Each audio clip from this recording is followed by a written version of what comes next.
వరిలో వచ్చే అగ్గి తెగులు లక్షణాలు మరియు నివారణా పద్ధతుల గురించి ఇప్పుడు తెలుసుకుందాం. ఆకులపై నూలు కండే లేదా కంటి ఆకారంలో మచ్చలు ఏర్పడి అంచులు ముదురు ఎరుపు రంగులో ఉంటాయి. కణిపులు నల్లగా మారి మొక్క విరిగిపోతుంది. వెన్ను కింది భాగం నల్లబడి మెడ విరుపు ఏర్పడుతుంది. దీనివల్ల గింజలకు పోషకాలు అందక అవి తాలుగింజలుగా మారతాయి.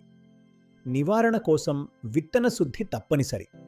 నత్రజని ఎరువులను ఒకేసారి కాకుండా దఫాలుగా వేయడం వల్ల తెగులు వ్యాప్తిని అరికట్టవచ్చు. పొలంలో నీరు మరీ ఎక్కువగా నిలవకుండా చూసుకోవాలి. గట్ల మీద కలుపు మొక్కలు లేకుండా పొలాన్ని శుభ్రంగా ఉంచుకోవాలి.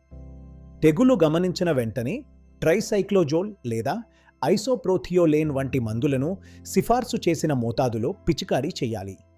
సకాలంలో జాగ్రత్తలు పాటించి మేలైన దిగుబడిని పొందండి. మరిన్ని వివరాల కోసం నిపుణులను సంప్రదించండి.